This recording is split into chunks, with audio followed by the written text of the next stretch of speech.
Hello and welcome to my class and stories. अभी हम discuss करेंगे NIUS का क्लास 12th का हिंदी का चैप्टर फर्स्ट, जिसका टाइटल है कविता कैसे पढ़ें। कि कविता कैसे पढ़ी जाती है वो इस चैप्टर में समझाया जाएगा। उसके कितने तरीके हैं और क्या क्या टाइप्स हैं। चलिए स्टार्ट करते हैं। चैप्टर फर्स्ट है NIUS का क्लास 12th का हिंदी का चैप्टर फर्स्ट, कविता कैसे पढ़ें। बचपन में आपने बहुत सी कविताएं याद की होंगी। कई कविताएं अभी भी पढ़ी होंगी। अब आप तरह तरह की कविताओं से परिचित हो चुके हैं। इन कविताओं को पढ़ते पढ़ते हुए शायद आपके मन में एक प्रश्न बार बार उठता होगा कि कविता क्या है, वे तत्व क्या हैं जो कविता के गद्य और अलग करते हैं। इस प्रश्न का उत्तर ढूंढते समय आपने महसूस किया होगा कि कविता का मुख्य रूप भावों और गद्यों में प्राय विचारों में प्रधानता होती है। मनुष्य अपने हर अनुभव को किसी न किसी प्रकार के से अभिव्यक्त करने का प्रयास करता है। कई बार आदमी अपने जिस अनुभव को कहकर अथवा बोलकर अभिव्यक्त यानी कि एक्सप्रेस करता है नहीं कर पाता, उन्हें गुनगुनाकर या रंगों के माध्यम से, इशारों के तथा अथवा अभिमन्य के द्वारा आसानी से प्रकट कर देता है। कविता भाषा का एक ऐसा ही माध्यम है जिसके द्वारा भावनाएं व्यक्त की जाती हैं। कविता के सौंदर्य तथा भावना की सहज अभिव्यक्ति होती है जो पाठक के मन में आसानी से छू जाती है। प्रस्तुत पाठ में कविता क्या है और क्यों और कैसे पढ़ा जाना चाहिए आदि प्रश्न के उत्तर ढूंढने का प्रयास करेंगे। उद्देश्य, कविता के स्वरूप स्पष्ट कर सकेंगे, कविता के महत्व का उल्लेख कर सकेंगे, कविता के अवयवों को सूचीकरण कर सकेंगे, कविता क्यों तथा कैसे पढ़ी जाए बता सकेंगे, कविता के भावपक्ष तथा शिल्प सौंदर्य की व्याख्या कर सकेंगे। मीन्स के इसमें कविता के बारे में ये बताया कि कविता कैसे पढ़ी जाती है। कभी कभी अपने इंसान अपनी बातों को एक्सप्रेस नहीं कर पाता, तो वो उसको कहने के लिए वर्ड नहीं होते, लेकिन वो लाइन से कोई जिसे कहते हैं पोइट्री जो होती है शेर व शायरी में, उसको कह देते हैं, जिसे कहते हैं नॉर्मल भाषा में। क्रियाकलाप, अपनी पसंद की किसी भी कविता की 4 पंक्तियाँ यहाँ लिखकर उसे निहित मूल भाव को स्पष्ट कीजिए। मीन्स के उसमें यह है कि कविता का कहने का क्या मतलब है। जैसे भी कोई भी कविता होती है। कविता का स्वरूप, आप जानते हैं कि कविता साहित्य के सबसे प्राचीन विधा है। अधिकांश प्राचीन भारतीय ग्रंथों की रचना कविता में हुई है। कविता के परिभाषित करने तथा इसके स्वरूप को पहचानने का प्रयास प्राचीन काल से ही होता आ रहा है। प्राचीन संस्कृति ग्रंथों में कहा गया है कि शब्दार्थ सौहितो कथ्यम, अर्थात शब्द और अर्थ के सुंदर सामंजस्य को ही काव्य कहा जाता है। इस परिभाषा को आधार मानकर प्राचीन काव्य शास्त्री ने काव्य की आत्मा को ढूंढने का प्रयास किया था। किसी ने रस को कविता का आत्मा माना, तो किसी ने ध्वनि को, किसी ने रीति को माना, और तो किसी ने विकृति को, और किसी ने अलंकार को। किंतु बाद में हिंदी साहित्य के कविता को परिभाषित दूसरे ढंग से की जाने लगी। प्राचीन काल में अलंकारों का बहुत महत्व था, परंतु आधुनिक काल में अलंकारहीन कविता की परंपरा चल पड़ी। छंद में भी बंधन नहीं रह गए। छंदहीन कविताओं की झड़ी सी लग गई। कविता शब्द में गूढ़ अर्थ से अलग होकर सामान्य शब्दों का प्रयोग द्वारा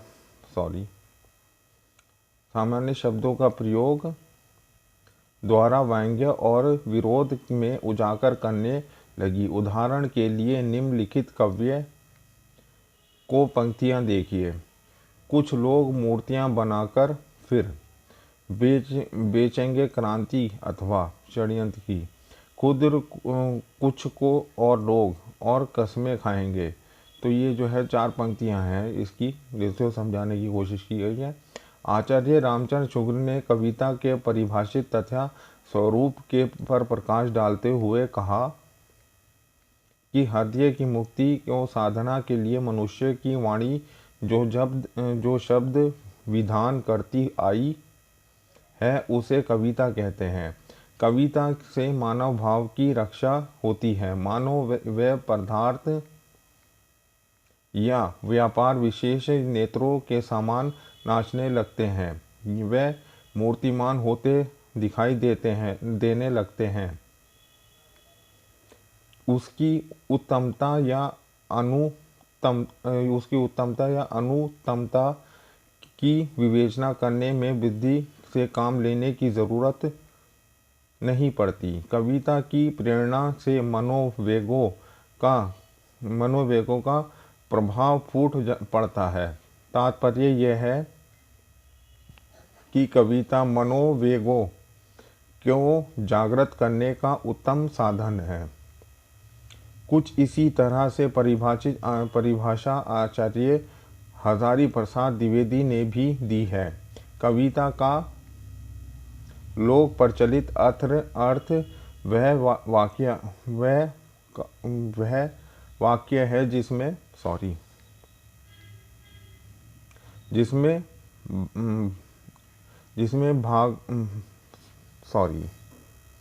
जिसमें भावावेश की कल्पना हो और पद लालित्य हो तथा प्रयोजन की सीमा समाप्त हो चुकी हो।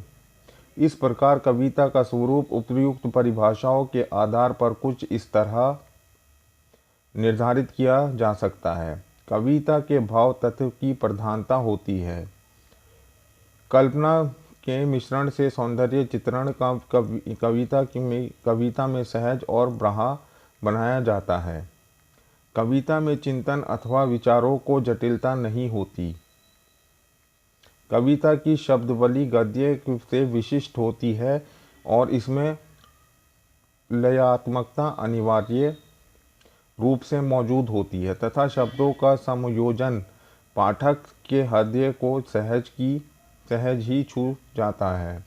कम से कम शब्दों में बड़ी से बड़ी बात अथवा समस्या को बहुत ही सुंदर ढंग से विचित्र किया जाता है। कविता में केवल अर्थ का ग्रहण कर बात को स्पष्ट करने की क्षमता नहीं होती, बल्कि इसके द्वारा बिंब विधान भी किया जाता है। कविता का बिंब विधान ही पाठक के मन में कविता के प्रभाव को स्थायित्व प्रदान करता है। बिंब एक प्रकार की शब्द चित्र होता है जो कविता में उपस्थित होता है और इसी कारण कविता का अर्थ अभिधा की उपेक्षा लक्षणा अर्थात स्थिति को लक्षणित करता है। उदाहरण का ग्रहण किया जाता है। साथ में दिए चित्र के ध्यानपूर्वक देखिए और आपको कैसा लग रहा है या आप क्या देख रहे हैं। आप देख रहे हैं कि एक स्त्री, उसके अलावा एक और चेहरा आपके नज़र आ रहा होगा। यह नारी भी हो सकती है या कोई नर। वह क्या सोच रहा है। दिए गए दो गोले इसके प्रतीक हैं।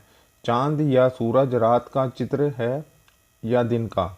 इसमें अतिरिक्त भी आप बहुत कुछ सोच सकते हैं। बिल्कुल समान स्थिति कविता के साथ भी होती है। किसी एक कविता को पढ़ने के बाद अलग अलग व्यक्ति अलग अलग तरीके से कविता के भाव को ग्रहण करते हैं। मीन्स के पोइट्री को समझाना जो होता है, जो पोइट्री होती है उसके मीनिंग को जो है उसमें डबल स्टैंडर्ड होता है। डबल स्टैंडर्ड जैसा कि एक ही बात के दो मीनिंग होते हैं, अपने छोटे से शब्द में जो है लाइन में उस भाव को व्यक्त किया जाता है, अपनी भावनाओं को प्रकट किया जाता है। तो उसमें समझाने के लिए जो अलग अलग स्कॉलर्स होते हैं वो अलग अलग तरीके से उसको समझा पाते हैं। एक जैसे कि चित्र है इसकी बुक में, तो उसमें जो है एक लेडी का चित्र है कि इसमें ये नहीं पता लग रहा कि ये आदमी है या औरत है। कोई इसको अपने तरीके से समझा सकता है, ये चांद है या सूरज है, ये भी समझा नहीं सकता। तो उसमें कविता का यही एक महत्व होता है। पार्ट 2 इसका स्टार्ट करते हैं, कविता का महत्व। आपने अनुभव किया होगा कि यदि कभी आप अपनी बात को ठीक से अभिव्यक्त नहीं कर पाए या अधिक प्रभावशाली ढंग से प्रस्तुत करना चाहते थे, नहीं कर पाते, तब कविता की एक या दो पंक्तियां ही आपकी समस्या को आसान बना देती हैं। तुलसीदास की एक चौपाई अथवा बिहारी के एक दोहे में का जितना असर सुनने वालों पर होगा, शायद उतना असर एक कहानी सुनने से नहीं न हो। कवि बिहारी द्वारा राजा जयसिंह को भेजे गए दोहे का असर यह हुआ था कि वह अपनी नवविवाहिता पत्नी के मोह से मुक्त होकर राज्य की रक्षा के लिए निकल पड़े थे। कविता के महत्व का प्रकाश डालते हुए आचार्य रामचंद्र शुक्ला ने भी कहा है कि कविता के प्रेरणा में कार्य व प्रवृत्ति बढ़ जाती है।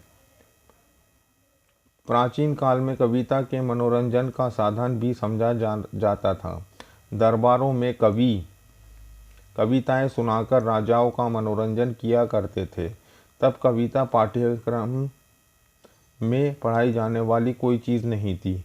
आप कभी कभी सोचते होंगे कि कविता भी भला कोई पढ़ने की चीज़ है, यह मनोरंजन की चीज़ कैसे हो सकती है। इसके ना तो शब्द समझ में आते हैं, ना इसमें कोई कही गई बात। इससे तो कहानी उपन्यास अच्छे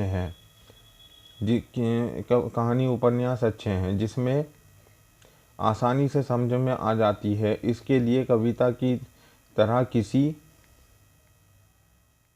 व्याख्या की ज़रूरत नहीं। लेकिन इस तरह आपको सोचना ठीक नहीं होगा, क्योंकि कविता सिर्फ मनोरंजन की वस्तु नहीं, क्योंकि कविता कम से कम शब्दों में और अपने विशिष्ट भाषा तथा शिल्प सौंदर्य से बात को स्पष्ट करते हुए चलती है और बहुत सी बातें उसमें छिपी रहती हैं। तो ये कविता का एक मीनिंग होता है कि जो कविता को समझाया जाता है। कविता का अवयव से हमारा तात्पर्य उन तत्वों पर है जिससे मिलकर कविता बनती है। मीन्स के कविता के कुछ एलिमेंट्स होते हैं जिनके से जो है कविता बनती है, अथवा कविता पढ़ते समय जिन तथ्यों पर मुख्य रूप से हमारा ध्यान आकर्षित होता है। इसके भी कुछ अपने नॉर्म्स हैं, पैरामीटर्स होते हैं। काव्य अर्थ कविता के आरंभिक काल से कविता के स्वरूप को समझने का प्रयास विद्वानों ने किया है। कविता काल से भारतीय काव्य शास्त्र के अंतर्गत की तुलना एक सुंदर युवती से की गई है और कहा गया है कि शब्दार्थ जिसका शरीर है, अलंकार जिसका आभूषण है, रीति रिवाज अवयवों का गठन है, गुण स्वभाव और रसात्मा इन अवयवों का अलावा छंद को भी काव्य का अवयव माना गया है, जो कविता का ज़रूरत होता है। भाव पक्ष होता है इसमें। भाव पक्ष कविता का वह पक्ष जिसमें के कवि के चिंतन और उसकी सोच तथा उसका संदेश होता है। इसमें तीन प्रकार प्रमुख रूप में देखते हैं: कथ्य, रस और विचार दृष्टि। का अर्थ होता है कि कविता में की गई बात, कविता के माध्यम से कवि क्या कहना चाहता है। मीन्स कि इसमें जो होता है कि भाव पक्ष के उसमें अपनी बात को प्रकट करते हैं। काल पक्ष क्या होता है? काल पक्ष कविता का वह पक्ष होता है जिसके द्वारा कवि अपनी भावनाओं को अभिव्यक्ति करता है। इसमें कवि का शिल्प शिल्प चातुर्य दिखाई देता है कि उसकी जो है वर्डों की अरेंजमेंट जो होती है कितने कलात्मक ढंग से और कितने वस्तुओं और उक्त और वस्तुओं के उत्कृष्ट का प्रयोग से कवि अपनी बात को अभिव्यक्त करते हैं की कोशिश की है, वह काल पक्ष के अंतर्गत दिखाई देता है। कला पक्ष में भाषा, शैली, छंद, अलंकार आदि प्रमुख तत्व होते हैं। आइए अब हम समझें इन प्रमुख तत्वों को और अलग अलग विश्लेषण करते हैं। भाषा शैली। आपको भाषा शैली जो होती है, आपको ऊपर यह बात बार बार याद दिलाई गई है कि कविता के में भाषा विशिष्ट होती है। मीन्स के इसमें बहुत कॉम्प्लेक्स लैंग्वेज होती है। कम से कम कई भी शब्दों में प्रभावपूर्ण भाषा में कवि अपनी बात कहता है कि इसमें वो वर्ड यूज़ होते हैं जो हार्ड होते हैं, लेकिन उसके मीनिंग जो होते हैं बहुत वो होते हैं लिटरेचर वाइज। छंद। कविता का भाषा प्रभाव ये होता है, इसलिए कविता का प्राचीन समय में छंद के माध्यम से रचा जाता था। छंद का अर्थ होता है भाषा के लयात्मक रूप का एक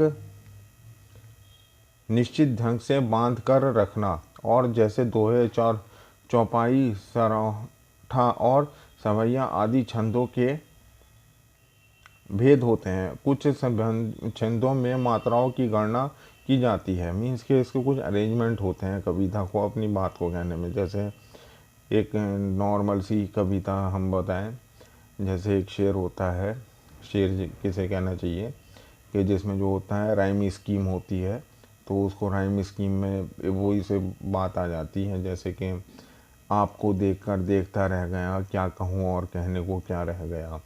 तो रह गया जो होता है राइम स्कीम होती है। अब इसमें अलंकार जो होता है, अलंकार कविता में, प्राचीन कविता में भाषा का कौशल से कवि अलंकारों को का सृजन से प्रयास करते थे, किंतु अब कवि अलंकारों से अधिक ध्यान नहीं देते। लेकिन कवि के भाषा कौशल तथा काव्य की भांग के कारण अलंकारों की सहज उपत्ति को रोका नहीं जा सकता। आज अलंकार कविता के महत्वपूर्ण मन भले ही ना हो, किंतु एक अवश्य के रूप में अवश्य माने जाते हैं। यही एक कविता का जो इसमें समझाने की कोशिश की कविता क्या होती है। इसमें और भी हैं, जैसे कि कविता कैसी पढ़ी जाए। कविता के संबंध में इतना कुछ पढ़ लेने के बाद आपके मन में विचार आ रहा होगा कि कविता कैसे पढ़ी कैसे जाए, ताकि आसानी से समझ में आ जाए और उसमें की गई बात का आशय भी स्पष्ट हो जाए।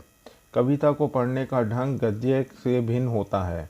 कवि सम्मेलन आकाशवाणी यानी रेडियो अथवा दूरदर्शन पर कवियों के कविता पढ़ते हो तो सुना ही होगा। जब कभी कवि स्वयं अपनी कविता सुनाते होंगे तब वह आपको कठिन नहीं लगती होगी, बल्कि कई बार तो कविता सुनने के लिए आप अपने बाकी सारे काम छोड़ छाड़ कर बैठ जाते हैं। इसके पीछे का क्या कारण है? ये एक कविता जो कवि सम्मेलन में सुनाई जा रही है वे आपको अच्छी लगती है, और कविता जो किताबों में छिपी है वह समझ में नहीं आ रही है। मीन्स के बोलने वाली जो है कविता एकदम से समझ में नहीं आती। जानते हैं क्यों? इसके पीछे एक प्रमुख कारण होता है कि कविता को पढ़ने का ढंग, कविता को पढ़ने का अंदाज, कविता को कठिन और आसान बनाना। इसके लिए कविता को ठीक से समझ में और आनंद प्राप्त करते के लिए ज़रूरी है कि कविता को ठीक से यानी उचित तय तान के साथ पढ़ना। कविता पढ़ने के लिए कुछ सामान्य बातों का ध्यान रखना बहुत ज़रूरी होता है। उसमें सामान्य बातें ये हैं, अभी पढ़ रहे हैं इसको। कोई भी कविता पढ़ते समय अगर आप संभव हो कि कविता में रचयिता अर्थात कवि का संक्षिप्त परिचय की भी प्राप्त कर लिया जाए। इसके लिए कविता से इसमें निहित रस, विचारदर पिष्ट विचारदर तथा भावनात्मक तत्वों को समझने में सहायता मिलती है। इससे इसको भाव पक्ष को समझना भी आसानी हो जाता है। कविता के दूसरा इसमें जो पॉइंट है, कविता के स्वर पाठ किया जाना चाहिए जिससे उचित यति गति तथा आदि से कविता के अर्थ खुलने लगते हैं। पढ़ने के लिए उचित शैली से कविता को समझना में बहुत अंतर आ जाता है। इससे कविता में नात सौंदर्य तथा आ जाने से कथ्य मन में बैठते चले जाते हैं और भाषा संबंधित छोटी मोटी जटिलताएं अपने आप स्पष्ट हो जाती हैं। तीसरा पॉइंट, कविता के कालपक्ष में समझने के लिए भाषा, छंद, अलंकार तथा प्रतीक बिंबों की स्पष्ट समझ भी आवश्यक होती है, क्योंकि कविता कम से कम शब्दों में अपनी बात कही जाती है। अंत कलात्मक समझ में बिना कविता में कही गई बात को विस्तार और गहराई से ग्रहण करना संभव होता है।